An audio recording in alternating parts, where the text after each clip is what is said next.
Today we're going to show you how to change out the Cardan shaft bearing on a Porsche 955.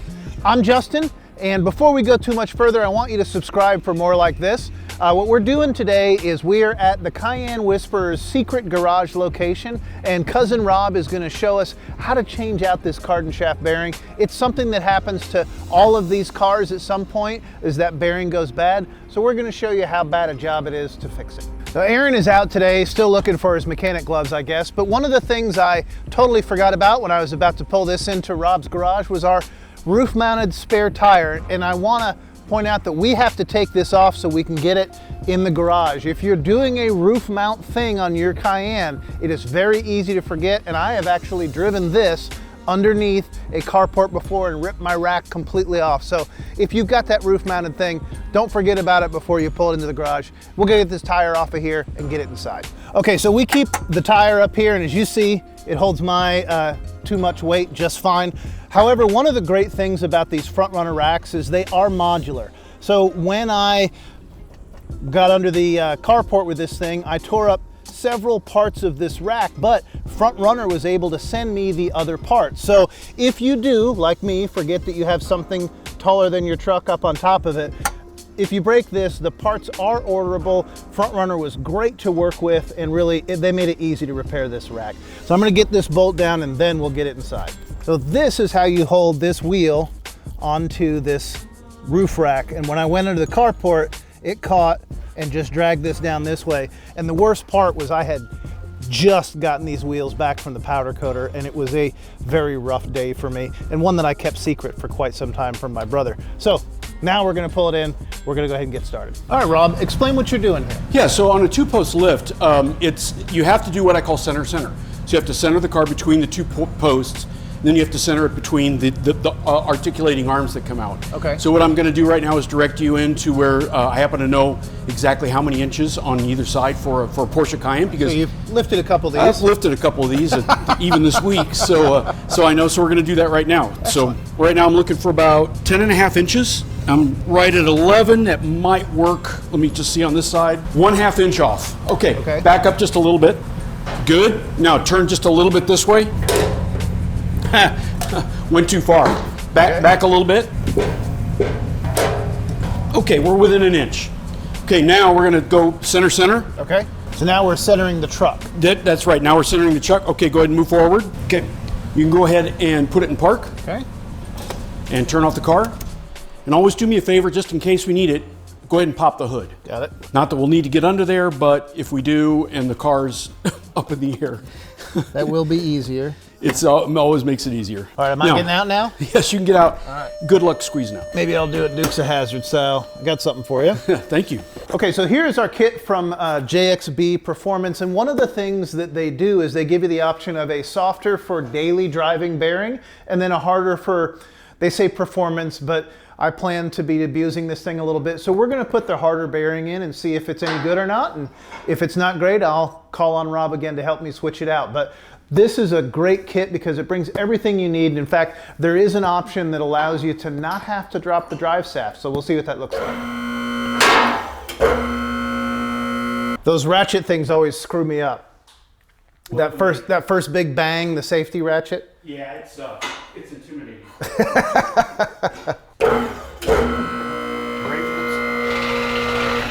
Keep going.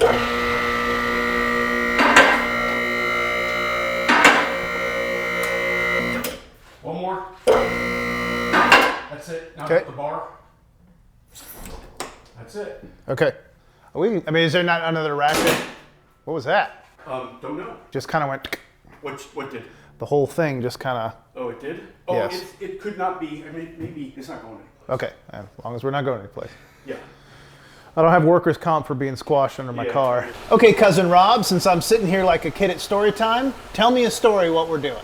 Yeah, so Cayennes have a pretty huge known flaw, weakness, and that's what's called the drive shaft or the Cardan shaft bearing. And what happens is this, underneath this, there's a rubber bearing, and it wears out over time. And you can tell when you hear that loud knocking sound at low speed, that means it's knocking against that bearing. And so there's several kits that are out there that you can replace and really do a great job as far as securing that bearing, pretty much one and done. Right. And so we're going to remove this plate here. Okay. This plate we're not going to use anymore because the kit comes with the new plate. Right. We're going to cut out the old bearing, which we'll go through in a few moments, and we'll install the new one. You know, lift up to lift down, this job should take right about an hour. Now, do you have to have a lift to do this job? No, you don't. You could do it if you can securely raise the vehicle on jack stands. However, you know, with jack stands, we always want to be careful. We always want to make sure we're in really, really secure areas. There's actually a couple of spots on the chassis. This is part of the subframe assembly. Okay. There's two on this side, and then there's two right back here. Yes. And if you can get to those and make sure that usually the cradle of that jack is over this bolt, you've got a really good secure way to raise them. Regardless, though, you'd still be crawling around your back. I'm glad you have this lift, even though we don't have a whole lot of room because of my roof rack. We got plenty of room in here to do some work. Right, yeah. A lot better than crawling around in the dirt. It's much better. Plus you can sit down, which is always a good thing. Right, absolutely. Okay. Well, let's get started. Great. This is also just a good time to look under the car. Right. And see kind of what you need, or see if there's any damage, or for instance, you know, you always want to come over here, like look at the tie rods. Mm-hmm. And your tie rod here looks like it's okay. These rubber bushings are still intact. Okay, you are getting a split right here in the lower carrier for the wheel upright. On this side, looks like it's starting to split here a little bit. In this tie rod, it looks they both look okay. I mean, there's still some good serviceability left, but it's something to think about. Now, those are jobs that we're going to do on our Turbo S. That's correct. Yeah. So I'll see how hard it is, and maybe I'll drive back over here or do it in my garage. Take a peek. Absolutely. So, in your experience, Rob, is this something that happens at a certain number of miles or a certain amount of time, this bearing going out? Yeah, it seems like they go out starting about 50,000 miles, really? 60,000 miles. Yeah, it depends on how they're driven too. Okay. You know, so if it's a lot of trips to the mall, right? You know, it could be a little bit higher wear than if it's, you know, highway, right? Yeah. Because that's a lot more stress. So I'm at 103,000 on this one, and now this did show up after we went on our first, well, I won't say our first, on the off-road exhibition with Rob, where my brother, who is not here, noticed, broke this thing. So I assume that he probably contributed to the demise of this bearing. So we'll take a peek. Well, that doesn't seem... That was interesting. That doesn't seem normal. What's that? No, that's... So these are just bushings that... Oh, okay. That hold these things in. So they don't have anything to hold them in? No. Interesting. All right. Good news here. Don't be surprised when those fall out, and don't freak out, because that's what's going to happen. Okay, so here we go. That. Okay, so that's what's going. There's not even any rubber in there. No, there is some rubber in there, but we're going to cut that all out. Right, but that's been gone for a little bit then. It has been. I mean, these things tend to wear over, you know, like I said, wear over time. I've seen the new ones that are going in, and they're pretty straightforward, and we'll show you that compared to the other one here in a minute. Yep. But my goodness. All right, let's go ahead and... Okay, I may need to have one of you hold it. I've got plenty of gloves. Okay, I'll take some gloves. Okay. Okay, before I put my sunglasses back on to do the work, because I only work cool, make sure that you've got all the tools ready before you do this. So this old one is one solid piece, and we have to cut this off of the shaft so that we can replace it with the new one. And so everything that you need comes in the kit, so once you destroy this, you're good to go. But we're gonna have to break out Rob's magic Dremel and get this thing fixed. As it has always been, I have to wait while he does the work, and so I'm gonna show you what we got in our kit here. We have our new carrier, which is what he's cutting right now.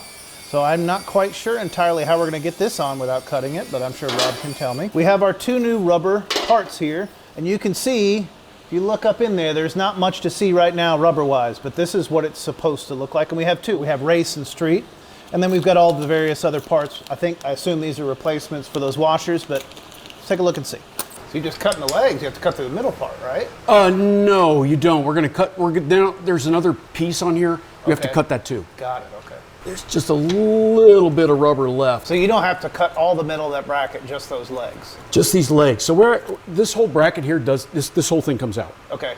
So what we're going to do is once it's out, there's a little bit more rubber we need to trim. Right. And then we start putting together the new bracket. Okay. So is rubber what's holding this on right now? Yeah, yes, that's correct. That's the only thing holding this on right now. Okay. I think we're being kind by still calling it rubber. This is something to consider with these older cars.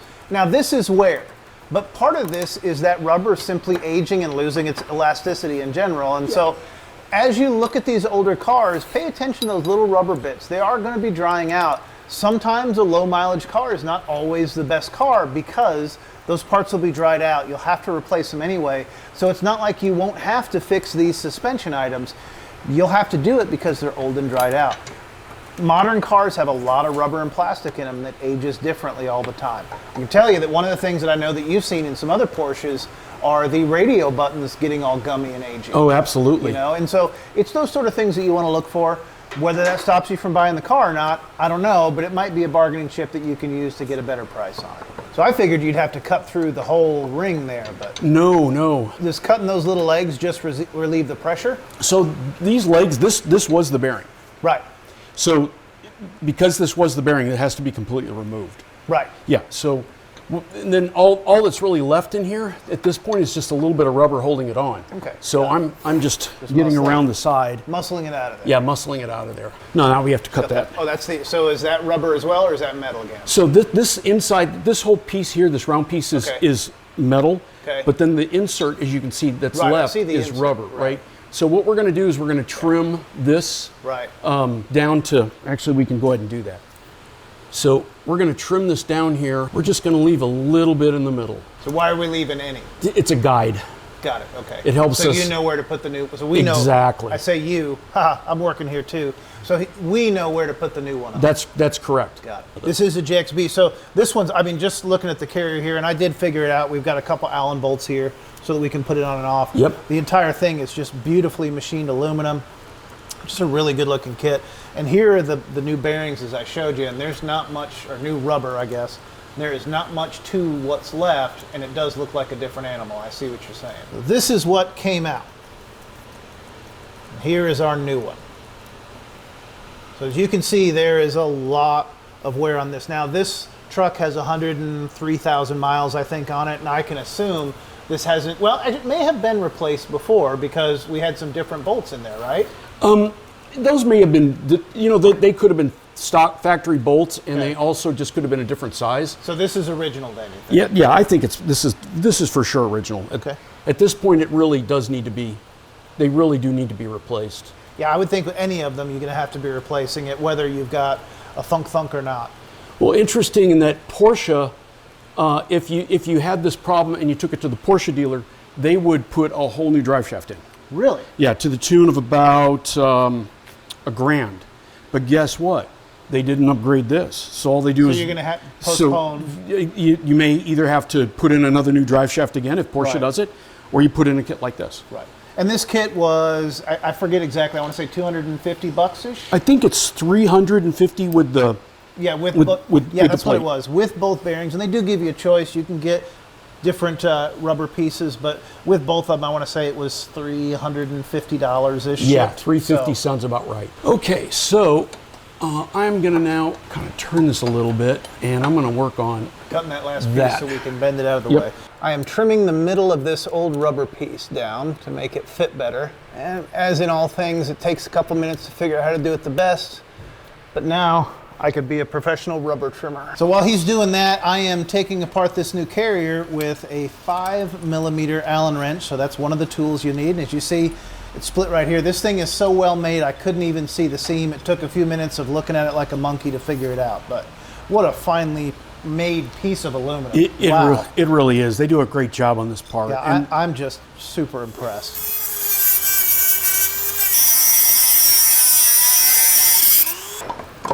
Ta-da! I wouldn't pick it up for a moment. Yes. So now what we need to do is we need to assemble our lower bracket, right? So we're going to use the parts that are in here. We're going to use those rubber stoppers, which are going to help us. Those are our isolation pieces. Right. And then we're going to put that together so that essentially all we have to do is take the top piece, thread it in the top. This just mounts right up into it. We should be done here pretty shortly. Awesome. So this does have two different strengths of bearing that they came with. So this is the street bearing, and I'm just going to shake it casually. And then this is the tracker performance bearing. So while they are both soft, you can definitely see a difference, and you can certainly feel it by pressing here. This is soft and this is stiff. Yep, so great. We're going to do performance because why not? And here's our old bracket that you'll have to cut off. As you see, there's a couple parts to it, and we started by cutting these legs And that was what I was referring to when I was talking about the legs. And then we ended up cutting this part off here. And you see this was the rubber he was talking about that held it in. There's rubber inside of here that holds all of this together. That's what it looked like before we did our work on it.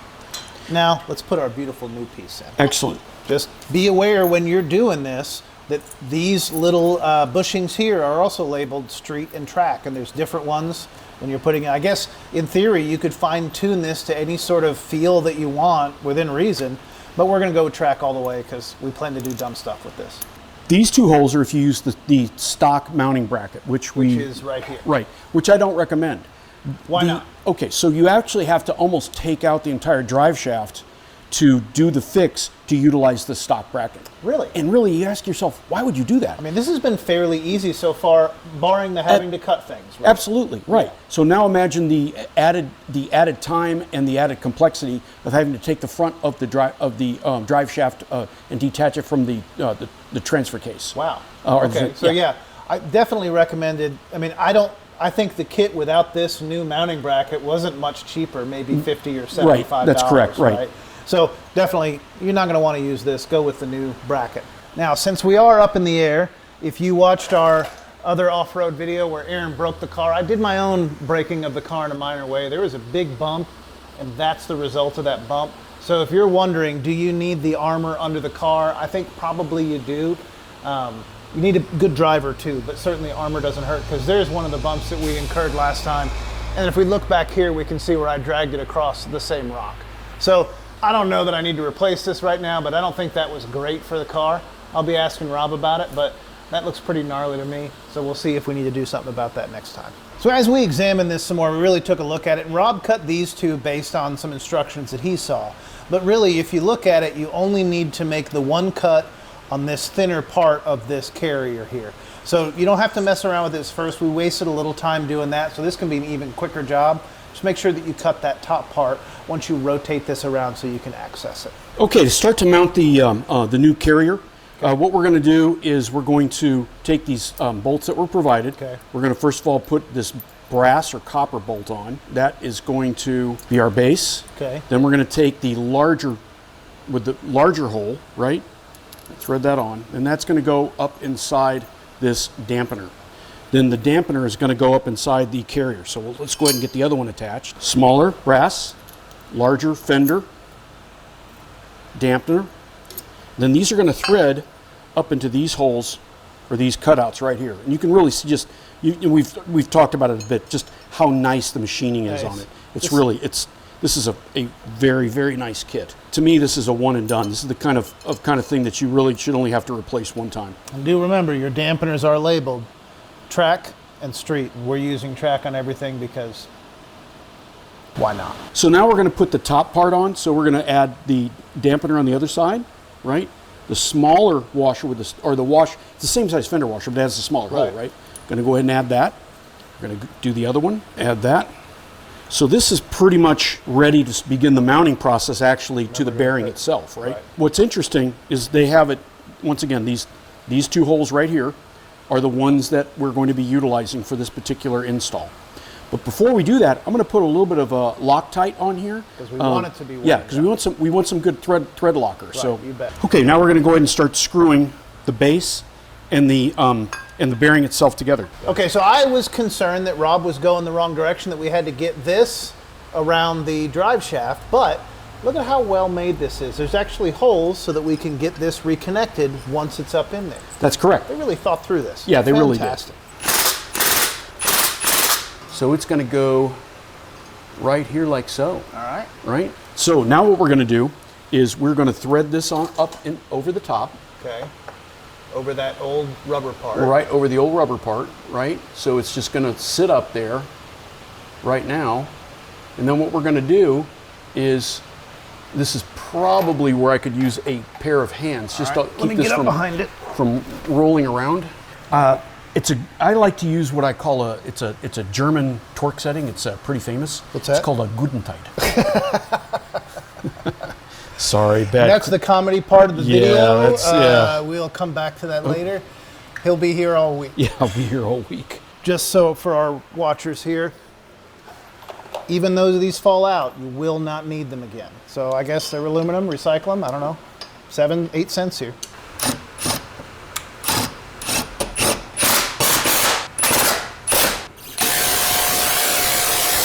We're gonna close it up under the car because that's where we spent most of this video. So Rob, what did we learn? Well, we learned that it takes 2 people really to do the final fitting, right? Sure. Right. But really, the kit goes together well. Yeah. I think there's a couple of gotchas. It does require more torque. The spec on these is 25 pound-feet of torque, but there's no way that it's got to be way over that. I mean, we were having some real loose problems Yeah, with it. yeah. So we had to crank it down. Yeah, we really had to crank it down. So overall, aside from the learning curve that goes with any first-time job, yes. I think it was a pretty easy job. I think so too. I think that really, as I said, probably wheels up, wheels down. Once you get the hang of it, it should be right at an hour. And I hope our video helps with that. So if you want to see more mechanic videos like this, and we'll certainly bring Rob the Cayenne Whisperer back, but if you want us to fix something that you need fixed on your Cayenne, leave a comment down below. Please subscribe, and we will see you next time, and I promise next time I'll have Aaron with me. Thanks for watching.